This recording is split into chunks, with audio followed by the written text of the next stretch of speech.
네, 청년 대국민 소통장 청국장 105회를 지금부터 시작합니다. 와우. 안녕하세요. 저는 오늘 1일 사회를 맡은 보람, 그리고 정재훈님, 그리고 오희성님입니다. 아, 소개부터 색다르네요. 아, 오늘. 맞습니다. 분위기도 색다르고. 네, 오늘 처음에 화면 나가실 때부터 아마 다들 황희도 그쵸. 어디 갔어? 이거 황희도 방송인데. 그렇죠. 황희도 어디 갔어? 이렇게 얘기해 주실 텐데 오늘 그 황희도 님이 노무현재단의 이사님이시거든요. 그래서 이사회가 오늘 있는 관계로 오늘 좀 못 나오시게 됐고, 그래서 제가 오늘 1일 사회를 보게 됐습니다. 아, 축하드립니다. 다들 오늘 근데 저보다도 황희도 님의 빈자리에 대해서 다들 소감이 있으시다고. 일단은 개인적으로 좀 생각하기에 황희도가 없으면 약간 그런 댓글이 달릴 것 같아요. 이렇게 약간 팔 없는 뭐 호빵이다. 그런 댓글이 달릴 거라고 예상이 되는데. 전 야채 호빵 좋아해서 괜찮아요. 그렇습니다. 제가 드리려는 말씀인데 호빵이 요즘 뭐 야채도 있고 뭐 피자도 있고 그렇죠. 뭐 슈크림도 있더라고요. 얼마나 그래서 다양해. 그런 어떤 다양한 저희만의 색깔을 잘 녹여내면 또 그렇죠. 좋지 않을까라는 그런 생각입니다. 예. 그렇죠. 네, 의성님. 저는 일단 설레네요. 그 또 마스코트 같은 히드님이 없고 하니까 또 설레기도 하는데, 일단 이 자리 근데 되게 뷰가 너무 좋다. 이 자리 되게 뷰가 딱 제 좋아요. 자리를 탐내시는 것 같아요. 보니까. 아 근데 저 왜 가운데인가요? 이 가운데 자리가 이거 부담스러운데. 일찍 오셨어야죠. 아 그런가요? 아, 선착순으로 네. 앉았습니다. 아 선착순이구나. 예 예. 네, 그럼 오늘도 댓글로 한번 시작을 해볼게요. 좋습니다. 먼저 하십니까, 재훈님? 아니 먼저 해주시면 네. 좋겠습니다. 저는 뭐 다양한 우리 그 청국장에 대한 좋은 이야기들, 댓글들, 의견들 주셨는데, 저는 그 중에서 눈에 띄는 것이 하나 있었습니다. 골디 락키즈라는 분께서 오희석 씨 대단합니다. 저 그 댓글 봤습니다, 사실. 저는 일단 대단합니다인 건지 모르겠지만 감사와 칭찬의 의미로 이제 받아들이고, 또 오희석이든 오의석이든 어떻습니까? 저를 지칭하는 건 누구나 아는데, 네, 이런 응원 댓글 너무 감사드리고 앞으로도 열심히 하겠습니다. 아, 네, 제가 그 댓글을 사실 보고 오늘 이름을 이렇게 딱 소개를 해드렸습니다. 정재훈님, 오희성님. 이거 잡아주시는군요. 네.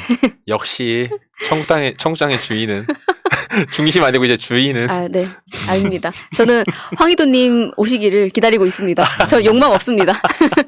네, 재훈님. 네.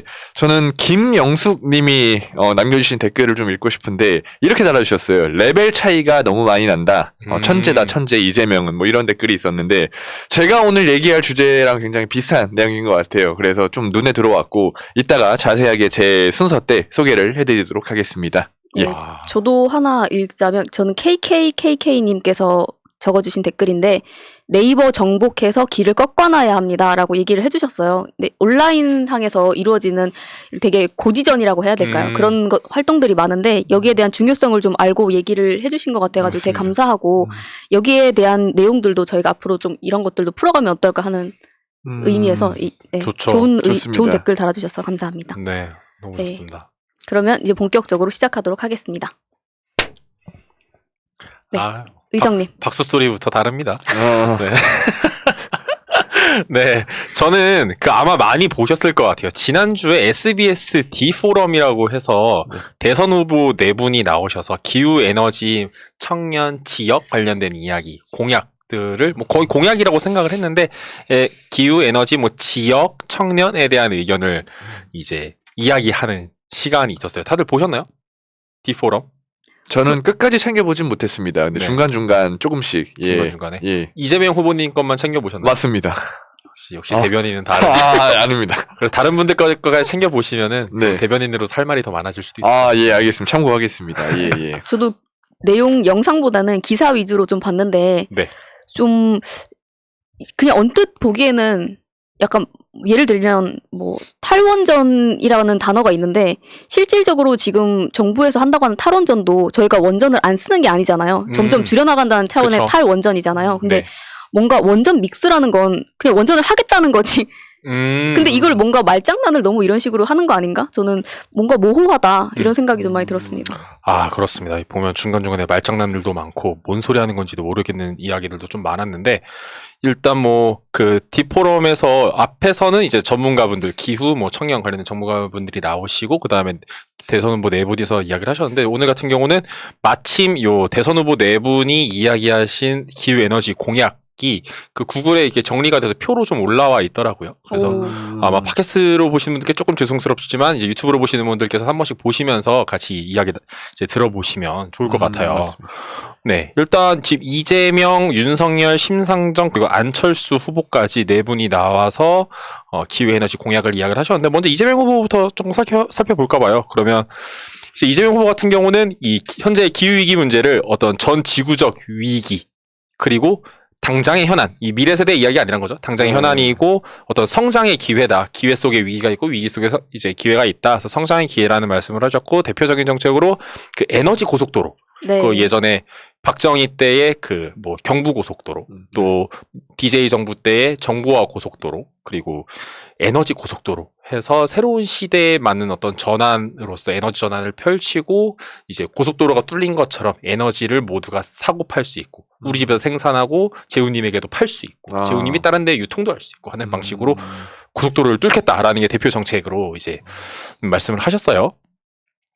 그러면서 세부 공약을 보시면 방금 이제 이야기 드린 게 이제 에너지 고속도로의 이야기인데 신재생 에너지를 생산, 유통, 판매할 수 있게 하면 에너지 자립과 넷제로 탄소 중립이죠. 탄소 중립을 네. 조기에 달성을 할 수가 있다. 그리고 이걸 어떻게 할 것이냐? 뭐 지능형 전력망으로 하겠다라는 이야기인데 이게 어떤 의미냐 하면 예를 들어서 저희 집에서 태양광을 막 발전을 해요. 그리고 재훈님네 집에 전기가 모자랄 때 우리 집에 있는 전기를 재훈님한테 팔았어요. 그래서 예. 재훈님이 쭉 썼어요.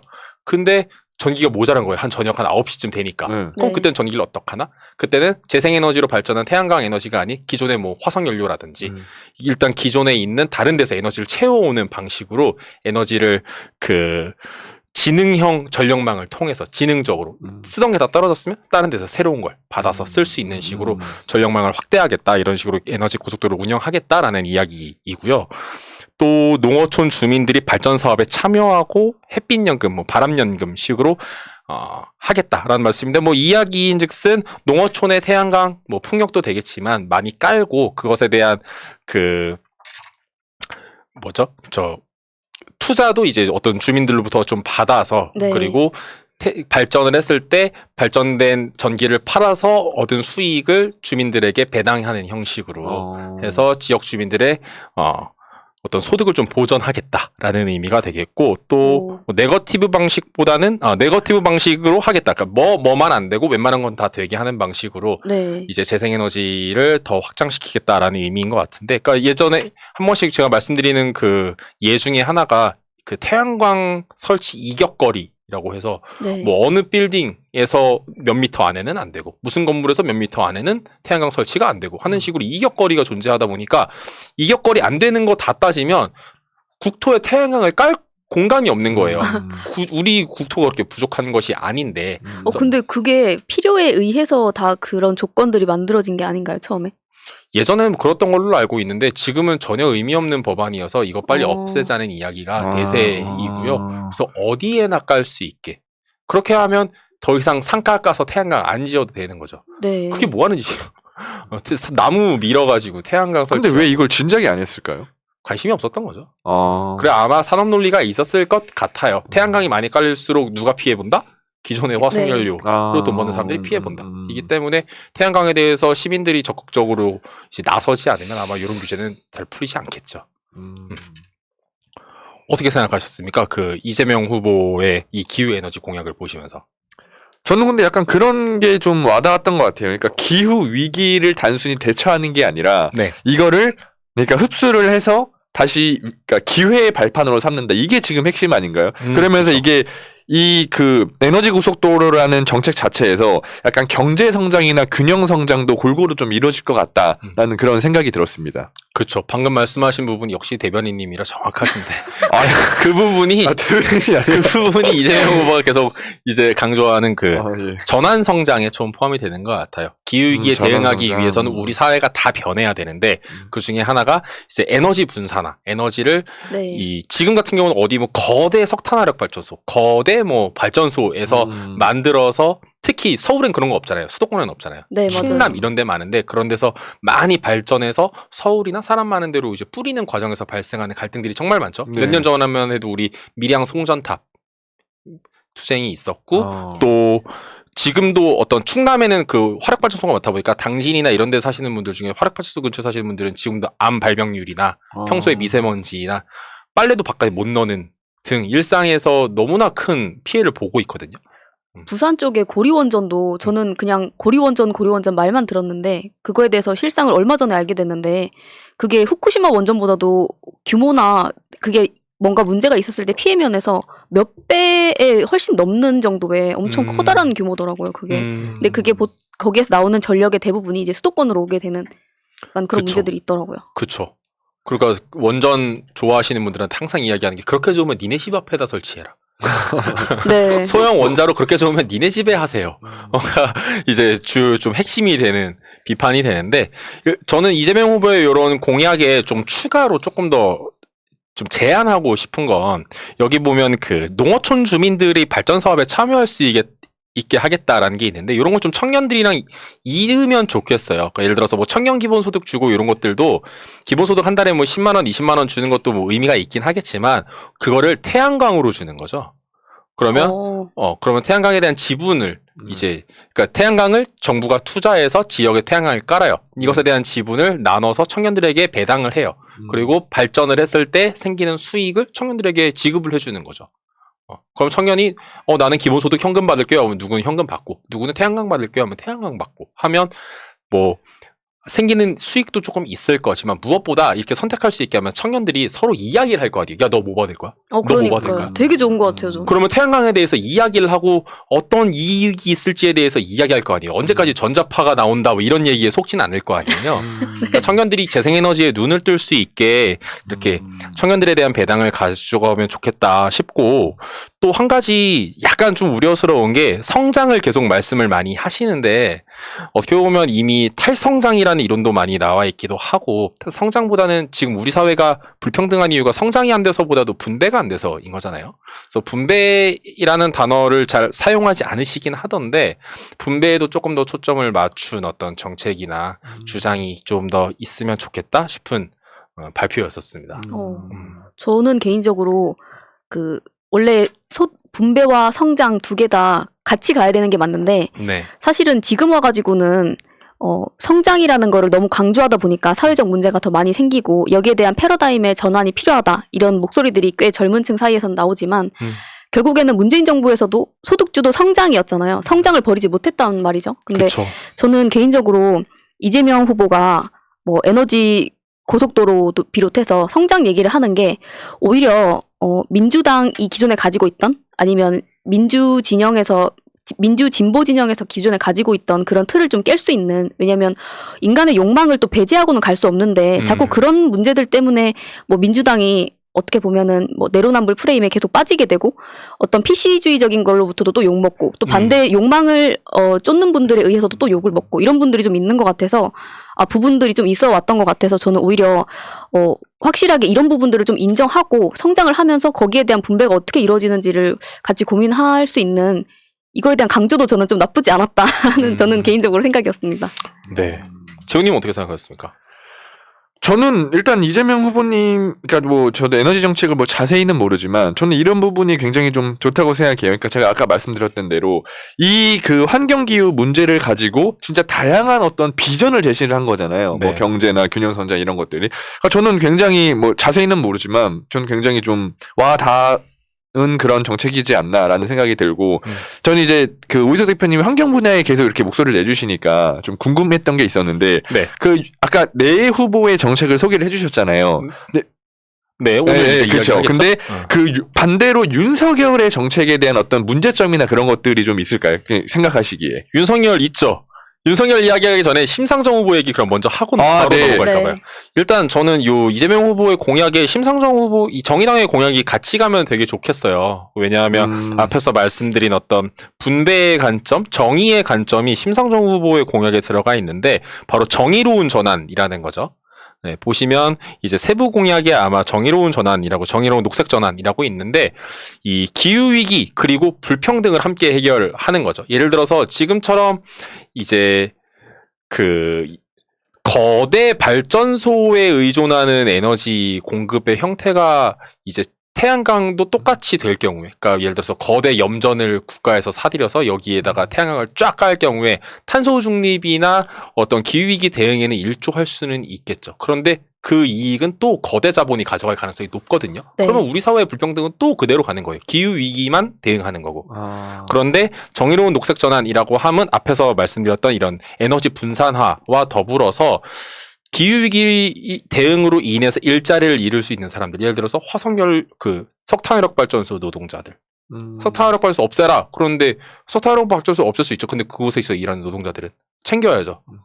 그런 그 좌초 산업이라고 부르는 건데 앞으로 사라질 네. 산업들인데 그런 좌초 산업 노동자들 혹은 좌초 산업에 의존하고 있는 경제 형태를 띈 지역 사회를 이제 탈락하지 않도록 함께 가기 위한 이 정의로운 전환이라는 개념이 필요한데 이 부분을 정의당에서 이야기를 잘 해주고 계시고 또 한 가지는 그 현재 우리나라 그 NDC 몇 번 말씀을 드렸던 부분인데 이제 국가 온실가스 감축 목표라고 해서 2030년까지 2018년 대비해서 40%를 이제 줄이겠다라고 했는데 정의당 같은 경우는 2030년까지 2010년 대비해서 50%를 감축하겠대요. 이게 무슨 의미가 있는 거냐면은 우리나라가 2010년보다 2018년에 탄소 배출을 더 많이 했어요. 네. 예를 들어서 숫자로 얘기를 하면은 2018년에 100을 탄소 배출했고 2010년에 50을 탄소 배출했다고 했을 때 네. 이제 현재는 2018년 대비 40%니까 100에서 40을 줄이겠다는 거예요. 그러면 2030년에 우리는 60의 탄소를 배출하는 거예요. 그런데 정의당의 건을 이야기하면 2010년에 만약에 50만 탄소 배출했다라고 하면은 50에서 50%를 감축하니까 25만 배출하는 거예요. 그러면 현재 국가 NDC 이번에 유엔에 제출한 그 NDC보다 정의당의 안이 훨씬 더 탄소 배출 그 감축량이 더 높은 것이거든요. 근데 궁금한 거는 그러면 이렇게 전환을 하는 과정에서 예를 들어서 그린 에너지로 바꿀 수 있어서 그만큼 발전을 할 수 있는 것이 대안적으로 있어야지 가능한 거잖아요. 네. 근데 그게 예를 들어서 거대한 에너지원이 아니라 분산형 에너지 시스템으로 그렇게 만든다는 거죠. 아무래도 같이 골고루 가야 되겠죠. 예를 들어서 저 지난주 금요일에 해상풍력단지를 갔다 왔어요. 충남에. 그렇게 거대 인프라를 구축을 해서도 할 수 있겠고 또 함께 지역에서 에너지 분산해서 우리 집 베란다부터 시작해서 우리 건물 옥상, 회사 옥상, 어디 밭, 텃밭 이런 데에도 다 태양광을 올리는 것이 같이 골고루 가야 되겠죠. 그러려면 이제 이격거리 기준 이런 것들도 철폐가 좀 돼야 될 부분이고 좀 선결돼야 될 과정들이 있지만 방금 말씀하신 내용이 이제 정의당에서도 그러니까 정의당의 안을 이행하기 위해서 방금 말씀하신 그런 부분들이 같이 수반이 좀 되어야 되겠죠. 근데 이 부분이 왜냐면 그 이재명 후보도 얘기한 부분이 분산형 에너지 시스템을 통해서 지역에 균형적으로 에너지를 공급하고 좀 네. 그린화하겠다고 하는 네. 부분과 굉장히 맥이 잘 연결이 되는 것 같아요. 맥이 연결이 돼요. 하지만 조금 좀 비슷한 것 더 같아요. 강력하죠. 왜냐하면 네. 50% 감축 다음에 재생에너지 50%가 있는데 신재생에너지가 아니라 재생에너지 50%라는 거예요. 오, 태양광, 풍력 같은 것으로 50을 하겠다는 거예요. 수소 이런 거 빼고. 그러니까 기존의 석탄 화력에서 발생하는 어떤 에너지원으로 발전하는 수소 같은 경우는 신에너지지 재생에너지가 아니에요.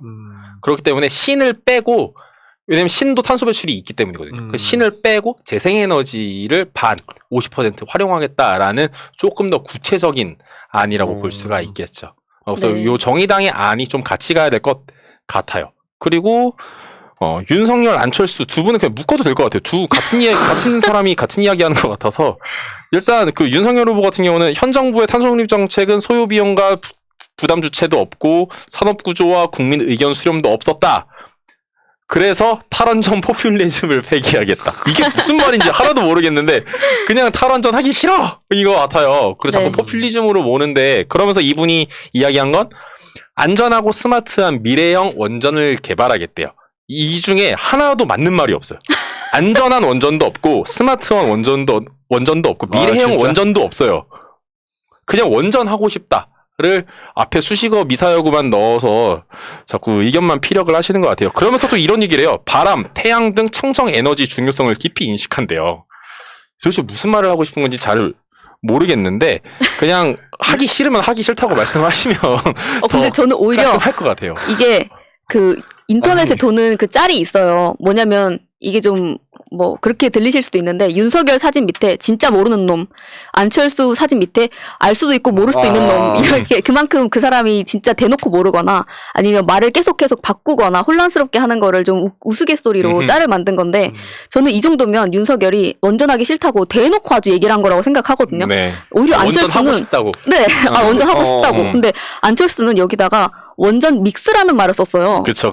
애매모호하게 또 하는데 사실은 이것도 원전 하겠다는 말이잖아요. 원전 아주 하겠다는 얘기죠. 그럼요. 그러니까 에너지 믹스라고 해서 간단합니다. 그 우리가 전기 쓰는 게 꼭 뭐 석탄화력만 오는 게 아니잖아요. 석탄화력 한 40에서 50% 오고 나머지는 원전에서도 오고 석유도 오고 천연가스도 오고 하면서 발전하는 에너지가 많은데 그 에너지들이 쭉 모인 걸 에너지 믹스라고 부르는 거거든요. 그리고 그 에너지 믹스에서 이제 원자력의 비율을 확대하겠다.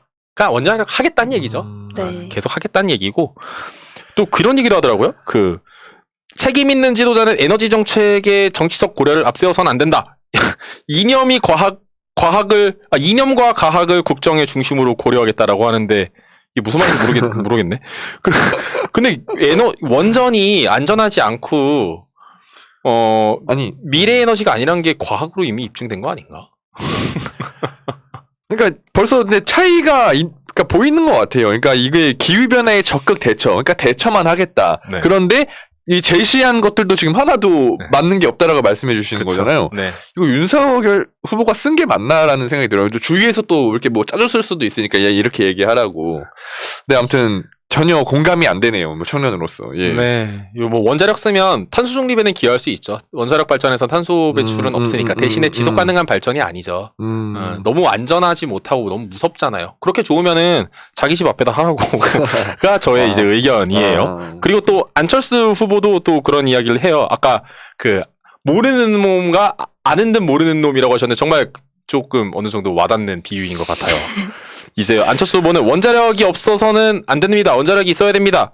원자력이 있어야 저렴한 전기요금도 가능하다. 그러면서 한국에서 태양열과 풍력은 안 됩니다라고 하는데 태양열과 태양광은 매우 다른 겁니다. 네. 네, 태양광은 태양빛을 받아서 그대로 발전하는 거고 태양열은 태양의 열을 받아서 터빈을 돌려가지고 물을 데우는 형식으로 가는 것이기 때문에 전혀 다른 공법인데 이제 태양열과 태양광을 잘 모르신 것 같아요. 과학자시죠? 네, V3를. 네, V3 하시고.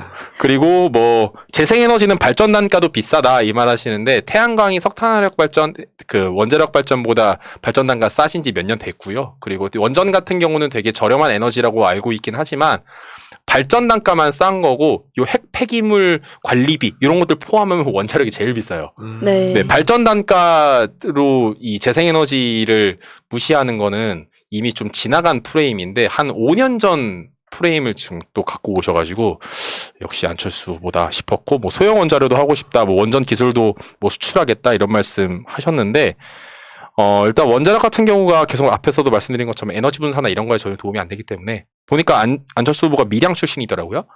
밀양 송전탑 좀 기억하시면 좋겠어요. 예전처럼 그렇게 거대 에너지 전력 발전소에 의존해서는 항상 피해자가 생깁니다. 네. 네, 지금 저희가 이렇게 얘기를 하고 있는데 청국장을 봐주시는 분들께서는 아마 저희 의견에 뭐 세대랑 상관없이 굉장히 많이 동의를 하실 거고 원전에 대한 위험도 많이 알고 계시겠지만 일단 저쪽에서 저런 걸로 호도를 하는 게 보통은 뭐 에너지를 저렇게 전환하면 우리 전기 없어진다. 전기 그럼 수출해서 쓰자는 말이냐? 전기는 그냥 뭐 땅 파서 나오냐? 그쵸. 전기료 오른다. 그렇죠. 네, 그런 것부터 시작해서 그리고 원전에 대해서 굉장히 좀 잘못돼 있는 정보들을 접해서 그게 진짜 그린 에너지인 것처럼 생각을 실제로 믿고 있는 청년들도 꽤 있거든요. 그래서 네. 이런 가짜 뉴스에 대해서 앞으로 저희가 또 어떻게 대응해가야 될 건지도 한번 생각을 해보면 좋을 것 같아요. 가짜뉴스 나올 때 하나씩 가져와가지고 왜 가짜인지 팩트체크하는 시간도 한 번씩 가져보도록 할게요. 네, 좋습니다. 어쨌든 이렇게 이번에 네 분이 이제 나와서 기후에너지 공연 어떤 이야기들을 좀 할지 궁금했었는데 이야기 들어보니까 역시는 역시다 싶은 부분도 있었고 이런 생각도 하고 있네 하는 부분도 좀 있었어요. 그래서 앞으로 지금 이런 공약 어떤 그 의견에서 조금 더 발전 어떻게 각 후보들이 기후에너지 이야기를 이어갈지 좀 변화가 있을 때마다 그때그때 소개시켜드리도록 하겠습니다. 네, 좋습니다. 그러면 오늘 다 하신 거죠? 네, 이 정도 하면 될 것 같아요. 혹시 재훈님? 네, 잘 들었습니다. 청취자로 오신 거예요? 예. 저 의견 중요한 거 많이 드렸잖아요. 맞아요. 예. 네, 그럼 일단 넘어가도록 하겠습니다. 좋습니다. 네, 재훈님 차례입니다, 드디어. 네.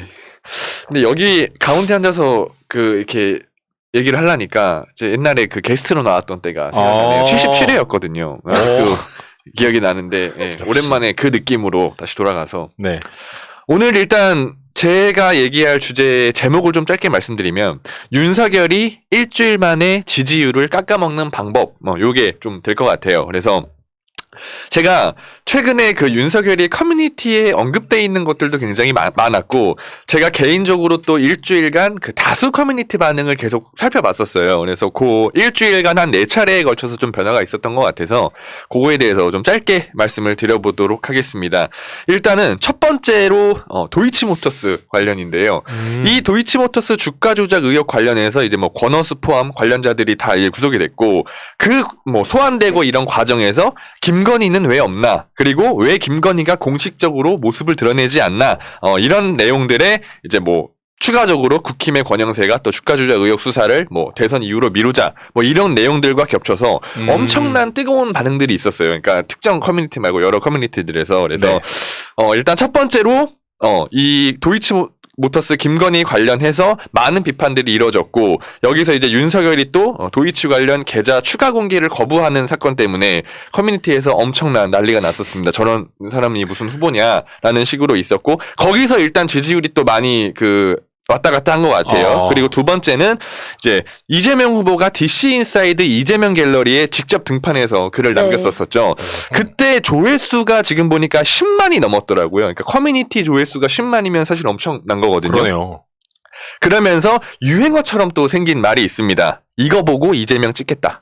네. 라는 그 어떤 짤 같은 것도 만들어지고 밈이 약간 형성이 됐죠. 됐죠. 그래서 그런 것들이 계속 돌아다니는 거예요. 그래서 나도 이거 보고 이재명 찍겠다라는 게 약간 유행처럼 번지면서 엄청난 호응이 또 쏟아졌고 갤러리 와서 직접 후보가 글 쓴 건 또 처음이라고 하더라고요. 그래서 그런 반응들에 오히려 이재명을 진짜 막 리스펙하는 그리고 거기에 또 인증까지 해주셨잖아요. 직접 글을 작성하는. 네, 예전에 문재인 네네. 후보도 당시에 뭐 엠팍이나 뭐 네. 다른 커뮤니티들을 굉장히 많이 온라인 상으로 했었습니다. 아, 그렇습니까? 예. 그건 제가 몰랐네요. 아무튼 그래서 이재명 후보의 그런 밈이 형성이 돼서 굉장히 지지율이 올라가면서 그러니까 이재명 지사의 지지율이 올라간다는 건 그만큼 중도층이 이쪽으로 또 많이 쏠린다는 얘기고 그러니까 당연히 윤석열 쪽의 지지율은 하락이 될 수밖에 없겠죠. 그래서 일단 이런 이재명의 행보와 계속 비교가 되면서 윤석열의 지지율이 조금 빠지는 그런 모습이 보여졌었고요. 그다음에 세 번째는 이제 어제 있었던 리더스 포럼. 네. 2분 동안. 네, 맞습니다. 그것도 이제, 그러니까 제가 내용은 다 아실 테니까 짧게만 말씀드릴게요. 1분 30초가량 생방송 중에 멍하게 있던 그 윤석열의 짤이 또 만들어지면서, 짤이라고 하죠. 움직이는 네. 짤.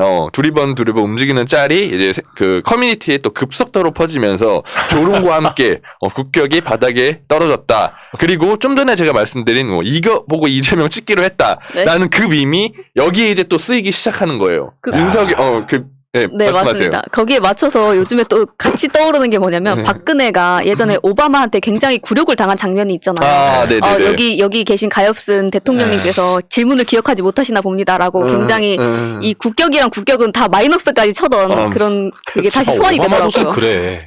남의 나라 대통령한테. 싸가지가 없죠. 어쨌든 박근혜는 싫지만 남의 나라 대통령한테. 네. 그렇죠. 맞습니다.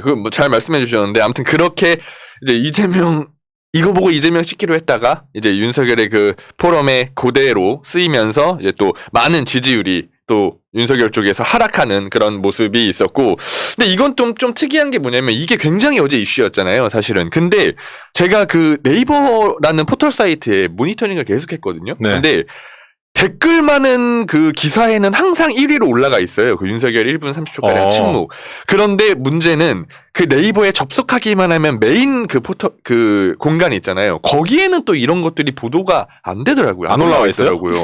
이상하게 뭐가 올라와 있냐면 북한에서 이재명을 뭐 썩은 술이다. 뭐 이런 식으로 비유한 그게 썩은 술. 그러니까 왜 뭔지 아실 거예요. 그러니까 그것만 계속 있고 보도가 안 되더라고요. 근데 그것도 되게 의아했어요. 왜 이렇게 댓글이 많고 조회수가 많은 윤석열의 이 리더스 포럼 그 침묵이 왜 이 메인엔 안 올라올까 이런 의심도 한번 해봤습니다. 나중에 또 이걸로 같이 얘기하면 좋을 것 같고요.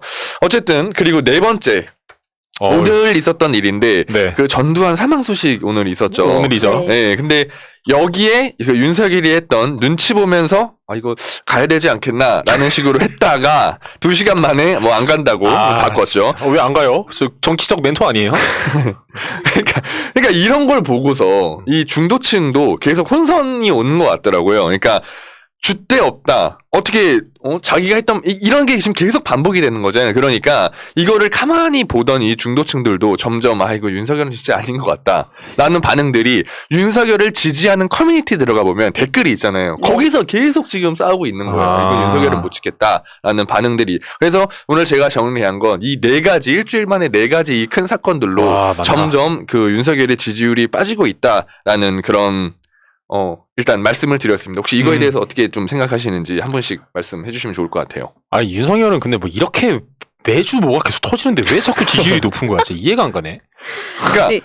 여기에 대해서 저도 되게 궁금한 게 이제 저도 네. 정치나 시사를 잘 몰랐던 입장에서 보면 여론조사가 나오잖아요. 온라인 여론조사 뭐 근데 항상 윤석열이 뭐 압도하고 있다 이런 식으로 지금 여론조사가 나와요. 근데 그거에 대해서도 저는 솔직히 이게 어떤 식으로 되는 건지 좀 궁금하기도 합니다. 예. 근데 실제로 이게 TV조선에서 진행된 거였는데 나중에 TV조선에서 그걸 없애버렸다고 하죠. 그렇게 말 못하고 2분 동안 못했던 것 때문에. 근데 그런 것처럼 아까 근데 재우님께서도 얘기해 주셨잖아요. 포털에서도 계속해서 이재명 후보의 안 좋은 걸 계속 내보내고 그러니까요. 그리고 윤석열의 안 좋은 점을 계속해서 숨기고 이런 식으로 하다 보니까 관심이 없이 그냥 포털에 있는 기사 내용 제목만 보시는 분들이나 아니면은 그냥 주변에서 있는 분들은 거기에 대한 걸 그렇게 관심이 있게 보시질 않는 거죠. 기본적으로는. 또 어떻게 그렇게 자기 이야기를 다 읽을 수가 있지? 리더스가 아니라 리더스 아니에요? 맞습니다. 읽는 사람 아니에요? 읽는 사람? 네, 거기에 대해서 비교 짤도 이제 나와서 돌고 있는데 네. 진짜 대단한 사람이네요. 실제로 어떻게 보면은 이제 그 개인의 그 후보들 자체로만 보면은 비교 상대가 애초에 안 되는 거잖아요. 그렇죠. 네, 근데 그럼에도 불구하고 이것에 대해서 그 주변에서 후보를 그러니까 빛내주는 사람들 거기에 대해서 조력하고 도와주는 사람들이 진짜 얼마나 중요한 건지가 다시 한번 더 느껴지는 것 같고 아까 얘기해 주신 것처럼 지금 근데 커뮤니티에서 이 모니터링을 지금 하고 계시잖아요. 재현님께서도. 네.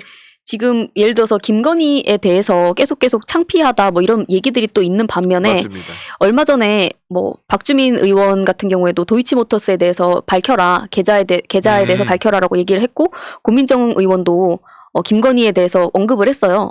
나와야 되지 않겠냐고 이런 식으로 했더니 이제 지지자들은 아까 말씀해주신 윤석열을 지지하는 커뮤니티에서는 또 뭐 니네가 왜 그런 식으로 얘기를 하냐 그냥 뭐 막무가내로 실제로 막는 사람들이 또 있잖아요. 보면 커뮤니티에서 계속 지금 고지전이 벌어지고 있죠. 거기서는 이제 댓글들이 그럼에도 불구하고 윤석열을 지키려고 하는 사람과 이제 그때 야구장 사건도 그렇고 거기서부터 이제 슬슬 넘어가면서 이제 거기서도 윤석열 지지가 점점 떨어지고 있는 부분이 있는데 네 여기에 대해서 이제 온라인에 있어서 근데 저희가 가짜 뉴스가 퍼지는 거에 대해서는 또 어떻게 대응해야 될지 그리고 보면 이재명 후보 같은 경우에는 진짜 빠르고 인간의 심리에 대해서도 잘 알고 온라인의 이런 생태계 같은 것도 굉장히 이해가 높으신 분이라고 저는 생각이 되는데 이런 분의 이런 모습이 또 어떻게 해야 또 주변에 있는 분들이 소통을 대신 가교 역할이 있어야지 이재명 후보와 소통이 되지 이재명 후보가 일일이 다 소통할 순 없잖아요. 그래서 당에서 또 이런 역할을 또 해주시는 분이 있으면 어떨까 하는 생각이 많이 들더라고요. 그러니까 저는 그러니까 이제 물론 당에서도 그런 분이 나오시면 좋지만 저는 이런 것들 이런 특히 중도층 같은 경우는 저는 유튜버들이 많이 해줘야 된다고 봐요 개인적으로. 왜냐면 그러니까 말 그대로 이 정치나 시사에 잘 뭐 관심이 없고 이런 사람들은 솔직히 유튜브는 다 누구나 접하잖아요. 그러면서 예를 들어서 두 후보의 뭐 정책 공약 비교라든지 그런 장단점 같은 것들을 예를 들자면 그런 것들을 해서 유튜버들이 점점 이런 것들을 좀 빠르게 확산시켜야 되지 않나라는 생각도 들어요. 저희 진보 유튜버들이. 그러니까 개인적으로 하나의 방법이라고 생각합니다. 예. 네. 진보 유튜버들을 근데 보는 분들은 일단 시사 정치 유튜브를 보는 분들은 뭐 저희 채널이나 이런 걸 구독하고 계신 분들은 이미 저희를 다 보는 분들이기 때문에 맞아요. 온라인상에서는 그러니까 이제 거기서 대한 하나의 방법이 약간 또 그런 게 있을 것 같아요. 알고리즘을 타는 건데 쇼츠 같은 거는 알고리즘이 기본 그러니까 우리가 올리는 영상이랑은 좀 다른 형식으로 분류가 돼 있다고 해요. 네. 그래서 쇼츠 같은 걸로 오히려 약간 그런 재미를 좀 섞어서 짧게 뿌리는 거죠. 그런 것도 하나의 방법일 거라고 생각합니다. 예. 네, 쇼츠를 저도 되게 잘 이용하면 이게 되게 유용할 것 같다는 생각이 많이 들어요. 그러니까 예를 들어서 토론회 같은 것도 뭐 이제 예를 들어서 뭐 이재명이 잘한 거나 윤석열이 못한 거 이런 것들 굉장히 많이 비교가 되잖아요. 근데 자세히 보면 무슨 토론 정책 대결 막 이런 게 아니라 되게 재밌는 식으로 제목을 만들어서 뿌리게 된단 말이에요. 그런 것들은 진짜 저도 정치나 시사 뭐 안 보는 저희 예를 들어서 뭐 가까운 친구들한테도 잘 노출이 되는 것 같더라고요. 그래서 그런 쇼츠의 방법을 이용하는 것도 하나의 대안이지 않나라는 생각이 듭니다. 예. 이거 리더스 포럼 쇼츠는 되게 재미없겠다. 쇼츠인데도 가만히 있는 거 아니에요? 근데 약간의 그 포인트들이 있긴 있어요. 왜냐면 사회자가 네. 이제 말씀해 주셔도 됩니다라고 했는데 그래도 가만히 있었죠. 못 들은 척하고 계속 가만히 있다가 나중에 근데 이제 하면 됩니까? 이 부분에서 일부 사람들은 오히려 말을 안 한 게 낫다고 산 사람도 있어요.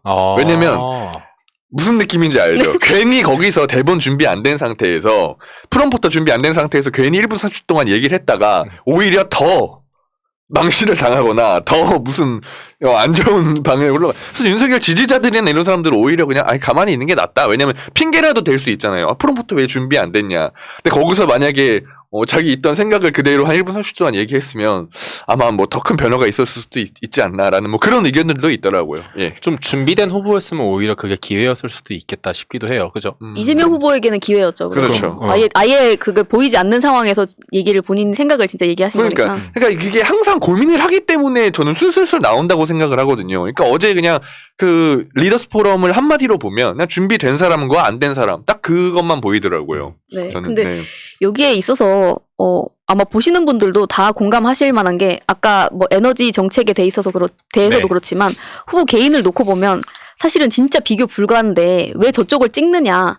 사실은 지금 좀 많은 젊은 층들은 애초에 홍준표를 많이 지지를 하다가 지금 윤석열을 지지하는 나이가 있는 층과는 많이 분리돼 있는 상태예요. 근데 네. 그러면 우리가 이 젊은 층들 이제 어쨌든 윤석열에 대한 반감을 가지고 있는 애초에 국힘당을 지지하는 젊은 층들을 어떻게 좀 더 거기서 넘어올 만한 사람들을 우리 편으로 만들 수 있을까 이런 거에 대해서도 좀 고민을 많이 해봐야 될 것 같고 그리고 대부분의 분들이 도대체 거기를 찍는 게 이해가 안 된다고 하실 수 있지만 그 나름대로의 예를 들어서 뭐 부동산 문제라든지 아니면은 뭐 자기가 가지고 있는 욕망이나 이런 부분에 있어서 꽤나 그쪽을 선택하는 사람들이 저희가 이해는 뭐 안 되는 분들이 많이 계실 수도 있지만 꽤 있는 것 같더라고요. 그런 마치 그 왜 가수들도 이렇게 노래 부르다 갑자기 MR 꺼졌는데 그 MR 있는 것처럼 똑같이 라이브 하면 훨씬 감동? 네. 오래 나고 와 진짜 실력 있다 그러잖아요. 레전드로 남죠. 레전드로 남잖아요. 뭐 그런 기회들이 한번 또 있으면 또 청년들이 봤을 때 준비가 되어 있구나라고 느낄 수도 있지 않을까 싶기도 해요. 네. 지금 상황에서는 뭐 청년분들에 대한 뭐 전략이라든지 뭐 노인층을 위한 전략이라든지 이것이 다 돼 있어야지 된다고 저는 보는데 예를 들면 윤석열이 자기 그냥 일반 청년인 척하는 본인의 보좌진 이 목걸이 달고 있는 그분과 네네. 손을 이렇게 쭉 잡고 무슨 김정은처럼 옆에 젊은 여성분들을 쫙 배동하고 이렇게 걷는 사진이 있잖아요.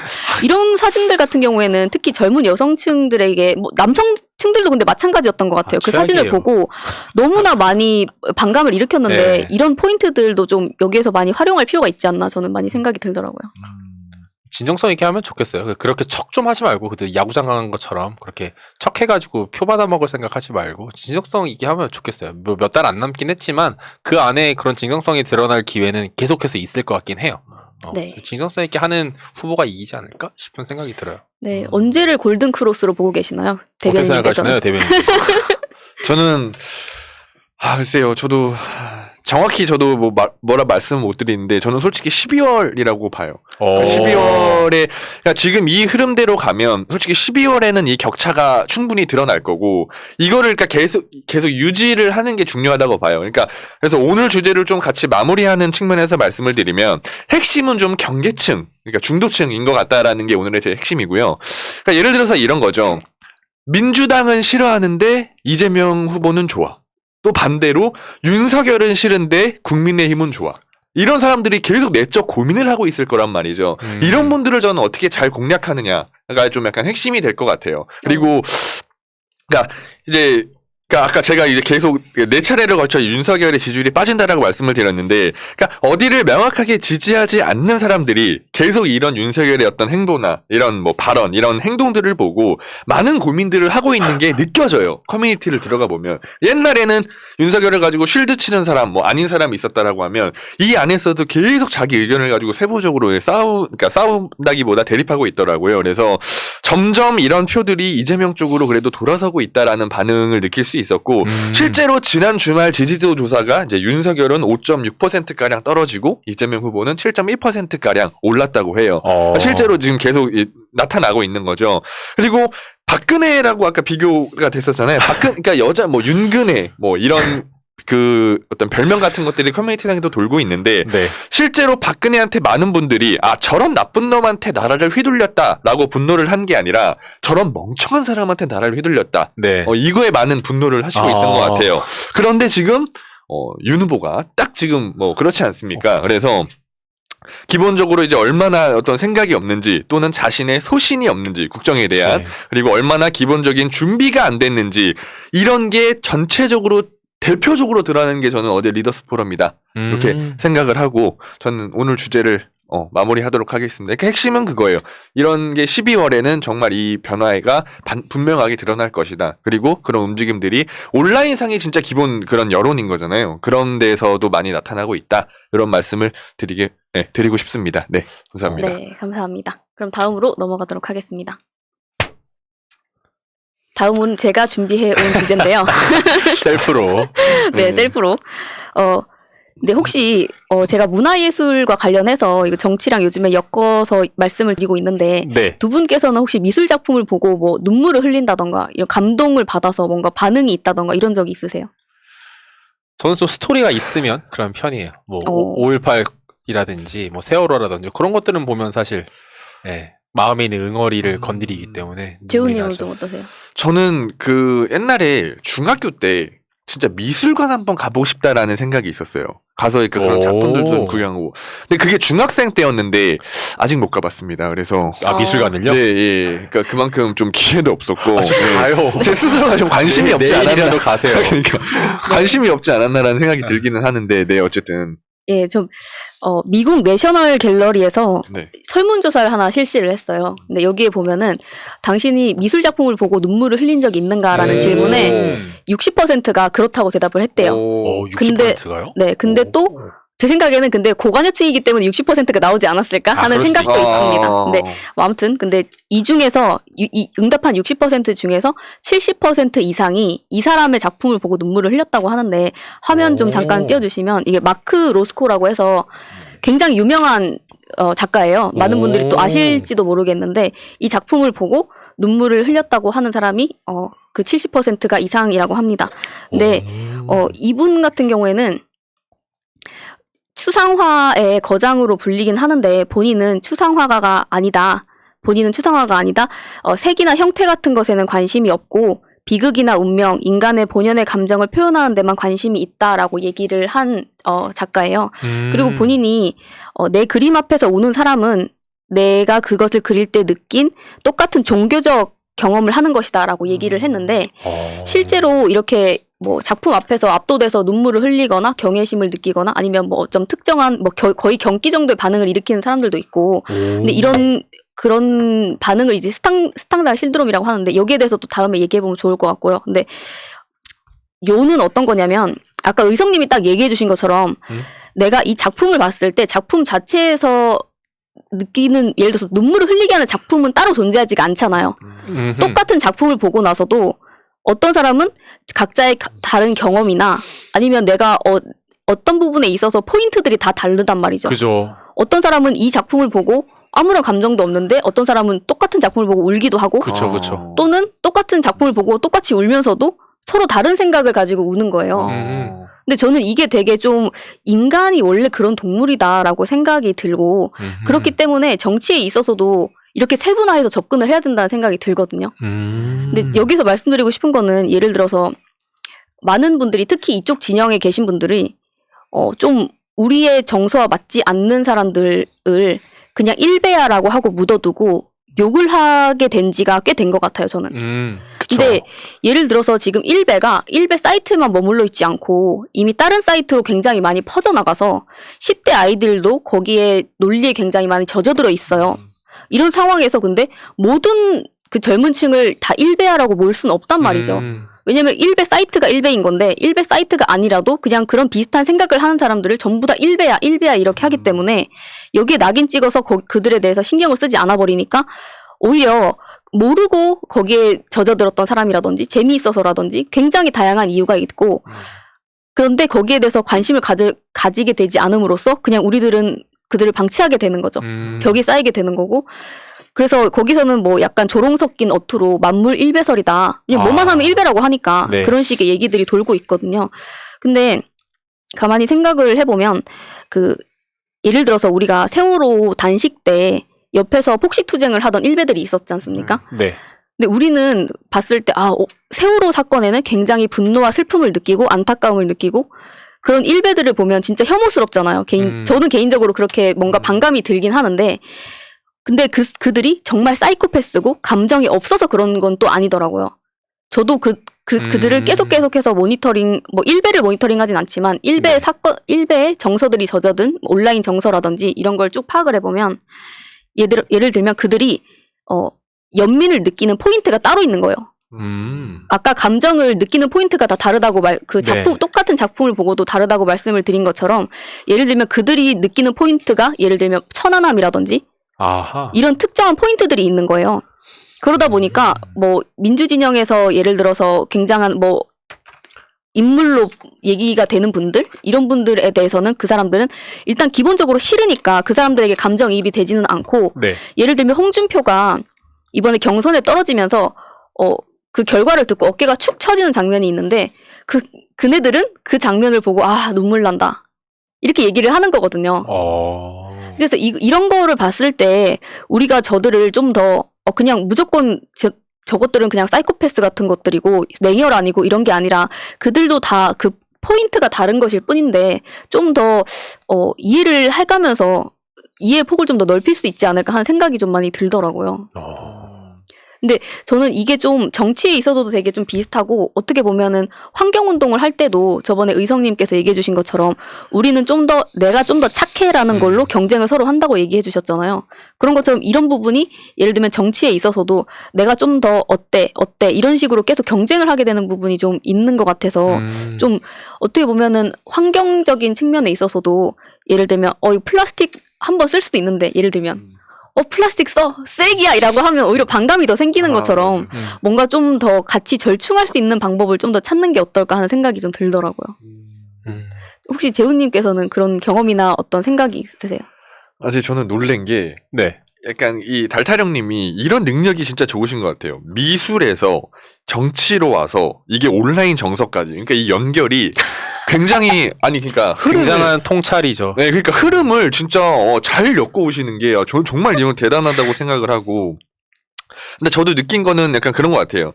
이 온라인 정서라는 거를 계속 민주당 입장에서는 한 줌으로 얘기하면 안 된다. 그러니까 이게 근데 제가 요즘 민주당을 봤을 때는 이런 얘기가 그래도 조금씩은 그러니까 이해를 하고 있는 것 같더라고요. 근데 이게 진짜 저도 황희두가 옛날에 혼자서 계속 이 온라인의 소통의 중요성을 계속 얘기한 게 저는 지금에서야 조금씩 닿는다고 생각을 하는데 네. 아무튼 이런 이 온라인 정서가 앞으로도 민주당이 더 귀를 기울이고 이거에 대해서 그러니까 팀을 따로 만들든지 이 대응 전략을 세우든지 해가지고 진짜 저는 다양하게 좀 더 소통을 했으면 좋겠어요. 아까 말씀하신 대로 그들은 그냥 무조건 일배야라는 식이 아니라 이제는 진짜 그 사람들이 뭐에 반응을 하고 또 어떤 부분에 그런 말씀하신 연민을 느끼고 이런 것들이 원활하게 소통이 돼야지 나중에 저는 장기적으로도 굉장히 좀 도움이 되지 않을까라는 그런 생각입니다. 예.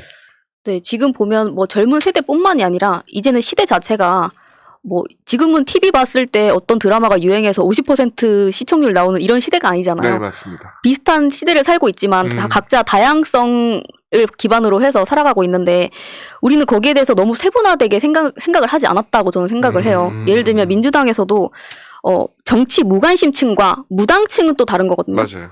무당층이라고 하는 거는 예를 들어서 내가 뭐 민주당도 싫고 난 뭐 국힘당도 싫고 정의당도 싫고 그쵸. 예를 들면 다 싫은데 그나마 그냥 너무 국힘당은 너무 찍을 수가 없으니까 그나마 민주당에 표 주자라고 하는 사람들도 있을 것이고 아니면 내가 당은 그렇지 않지만 저 후보만큼은 지지한다고 하는 경우도 있고 굉장히 다양하잖아요. 근데 민주당은 지금까지 너무나 그냥 이 모든 사람들을 뭉뚱그려서 중도층이라고 이름 붙인 다음에 여기에 뭔가 포인트를 맞춘 듯한 저는 그래서 그 부분이 이번에 서울 보궐선거가 끝나고 나서 지지층들이 거기에 굉장히 분노를 많이 했다고 저는 느꼈어요. 왜냐하면 집토끼라는 건 이제 거의 없어져가는 시기입니다. 예를 들어서 이 사람들이 어떻게 하든지 간에 내가 민주당 지지자니까 표를 줄게라고 하는 거는 이제 그렇게 생각을 해서도 안 되지만 그런 시대가 점점 저물어가고 있는데 예를 들어서 그때 지지층들이 분노한 거에 대해서는 귀를 좀 덜 기울이고 뭐 중도층이라고 하는 어쨌든 확장을 해야 되니까라는 논리였죠. 그 당시에는. 그래서 다른 엉뚱한 곳에다가 사과를 한다거나 이런 모습을 보고 저는 굉장히 좀 지지층들이 많이 합리적인 분노를 좀 느꼈지 않나? 저는 그렇게 생각이 많이 들었고 지난번에 제가 브랜드랑 연결해가지고 말씀드렸던 부분이 그 지점이었거든요. 자기의 아이덴티티를 기반으로 하고 그럼 말하자면 정치로 치면 자기의 지지자층 그리고 자기들의 정체성을 기반으로 하고 이게 흔들리지 않는 선에서 플러스 알파로 좀 더 다양한 시각을 포용했어야 되는데 너무나 그냥 중도층이라는 말에 거기에 좀 휘둘려 다닌 측면이 좀 있지 않았나. 근데 지금은 중도층이라고 얼버무릴 게 아니라 사실 저는 애초에 중도라는 것도 굉장히 허구적인 거라고 생각을 해요. 네. 근데 이 무당층 중에서도 어떤 경계에 있는 사람들을 우리가 얼마나 포섭할 수 있을 것이며 어떤 사람들을 좀 더 만족시킬 수 있고 정치 무관심층에게 또 전달되는 메시지 그리고 아까 말씀드린 것처럼 무당층 근데 무당층 중에서도 그나마 민주당을 조금이라도 더 지지하는 사람들 이런 사람들은 진짜 어떻게 보면은 이번 선거에서는 1, 2%도 되게 중요한 건데 네. 좀 더 절박함을 가지고 저희가 이런 걸 좀 바라봐야 되지 않나 하는 생각이 많이 듭니다. 저 또 두 분이 온라인 이야기 많이 하시니까 저는 좀 오프라인의 청년들과 소통을 조금 더 긴밀하게 많이 하면 좋겠어요. 그러니까 좀 관심이 없다라는 생각이 들어요. 180석을 갖고 있든 100석을 갖고 있든 일상의 정치가 없어요. 네. 청년으로서 저는 마포 망원동 살지만 망원동에서 저 우리 지역 의원님이나 시의원분들 본 건 선거 이후에 본 적 없어요. 그리고 실제로 마포 청년들에게 현재 이제 안 좋아요. 민주당에 네. 대해서 좋게 생각하지 않아요. 왜냐하면 뭔가 바꿀 것처럼 생각했는데 사실 지금 와서는 뭐 홍대를 어떻게 더 상업화 시키겠다 하면 청년들은 밀려날 수밖에 없는 상황으로 가고 있거든요. 네. 그리고 청년 후보로 이제 입 후보에서 의원이 된 분도 청년들의 입장을 대변해주지 못하고 있고 항상 위아래 상하 관계로 느껴지지 같이 공론장을 열어서 이야기 나누고 이것이 정책으로 반영되고 이런 효용감을 느껴본 적이 없어요. 그러다 보니까 표를 몇 표를 주던 정권을 잡던 말던 나랑 관계 없어가 계속 연결돼요.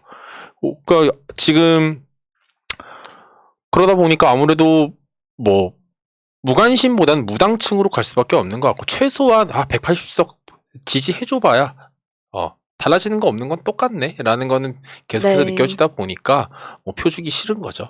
네. 딱 얘기해 주신 것처럼 근데 이게 앞 시간에 앞 코너에 저희가 얘기했던 걸로 연결시키자면 이재명 후보가 후보로 봤을 때는 이렇게나 탁월한 개인인데 왜 지지율 차이가 별로 그렇게 기대한 것만큼 많이 나지 않을까라고 하는 부분이 전 약간 그런 부분도 있다고 생각이 되거든요. 많이 그런 것 같아요. 그러니까 지금 민주당이 180석 얻고 지금 여당으로서 있는 건 사실 저는 문재인이란 인물이 있기 때문에 너무나 가능했지 그가 아니었다면 민주당이 180석 못 얻었을 것 같거든요. 너무나. 근데 마치 민주당이 잘해서 180석 얻은 것처럼 행동을 지금 몇 년째 하고 있는 것 같아요. 그러니까 거품인 줄 모르고 행동은 변하지 않고 똑같이 하니까 일반 시민들, 유권자들 입장에서는 대통령은 좋은데 민주당은 못 믿겠어. 네. 정서가 갈 수밖에 없는 것 같아요. 그러니까 더 온라인뿐만 아니라 오프라인에서부터 청년만 시민 아니니까 모든 시민들과 긴밀하게 소통을 좀 열었으면 좋겠다는 생각이 좀 들어요. 네, 제가 세분화하고 싶다는 세분화를 해야 된다고 드린 말씀이 딱 이런 지점이에요. 오프라인에서 충분히 자기 의견 개진하고 싶은 분들이 또 있을 수가 있는데 맞아요. 거기에 대한 니즈도 충족되지 않고 그쵸. 온라인에서도 그 대응이 제대로 되지 않고 그렇죠. 이런 부분들이 좀 더 확실히 발전이 돼야 되는 부분인 것 같고 또 이걸 보시는 분들이 이미 또 알고 계시겠지만 그만큼 저희가 이런 경쟁력 있는 후보를 갖고 있는 거에 대해서 한편으로는 또 되게 감사하게 생각하기도 합니다. 맞습니다. 네. 이제 더 이상 우리가 언론에 어떤 걸 기대하고 이렇게 하긴 힘드니까 이재명 후보가 얘기한 것처럼 우리 모두가 언론이 돼서 맞아. 이제 가짜뉴스 팩트 팩트 체킹도 좀 하고 네, 네, 그렇게 전파도 하고 했으면 좋겠습니다. 좋습니다. 네. 네, 아까 말씀드리던 게 그래서 저희가 더 이상 근데 패배주의에 젖을 필요는 없다라고 맞아요. 생각이 되고요. 네, 오늘 이렇게 황희도 님이 안 계신 청국장 어땠는지 한 오. 번씩 소감 한번 얘기해 주시죠. 없던 티가 전혀 나지 않는 건데요. 저는 오히려 편한데요. 더. 아, 오늘 아니, 정말 편해 보여요. 아, 이거 근데 제가 이것도- 방송 꼭 보여드릴게요. 근데 마지막 이게 부분 보여드릴게요. 왜냐면 이게 또 오해하실 수 있으니까. 왜냐면 또 그런 게 있는 것 같아요. 그러니까 제가 이제 게이머 당시에는 제가 희두의 선배였는데 또 이쪽 분야에서는 제가 후배거든요. 그러니까 약간 직장 상사가 없는 그런 느낌? 아, 저는 뭔가, 근데 뭐 지윤님 근데 정말 오늘 편해 보였어요. 정말 상사 없는 사람처럼 정말 편해 보여요. 그러니까 제가 오늘 컨디션이 되게 안 좋았는데 좀 회복이 된 것 오늘 같은. 화이자 마셔가지고 그죠? 아니 좀 됐습니다. 맞은 지는. 근데 예 후유증이 오래가고 있는. 그런 것 같습니다. 저는 희두님이 너무 보고 싶어요. 저도 그렇습니다. 재훈님과는 다르게 저는 오늘 너무 불편했고 희두님 아니 그러니까 하루 빨리 보고 싶어요. 돌아오세요, 황희두. 네, 오늘 마지막으로 희도님이 아니. 노무현재단 이사님이셔서 이사회에 참석했다는 말씀을 드리면서 네. 그렇게 이렇게 끝내면 또 제가 뭐가 끝내자. 됩니까? 일단 할 말들은 다 한 것 같으니까 아니, 방송 시간도 이제- 길어지는 것 같고 그래서 끝내도 예. 될 것 같아요. 아니 이제 말은 또 이렇게 했지만 또 한쪽이 또 허전하고 그렇기는 하네요. 그래서 빨리. 근데 또 희두가 좋은 일로 바쁜 거니까 저는 뭐 예. 네, 오늘 황희두가 안 계신 가운데서 이렇게 또 방송 끝까지 봐주신 여러분들께 정말 감사하고 저희는 매주 토요일 9시에 찾아뵙고 있으니까요. 그때 또 뵙도록 하겠습니다. 네, 고맙습니다. 감사합니다. 현재로 저들을 물리치자. 바이러스에게는 마스크가 없다. 어서 가자 바이러스보다 먼저. 그러니 내일보다 먼저 가자. 우리들의 희망을 형제이게 하자. 설령 그것이 내일이라 해도 현재로 저들을 물리치자. 바이러스에게는 마스크가 없다. 어서 가자 바이러스보다 먼저. 바이러스에게는 마스크가 없다. 어서 가자 바이러스보다 먼저.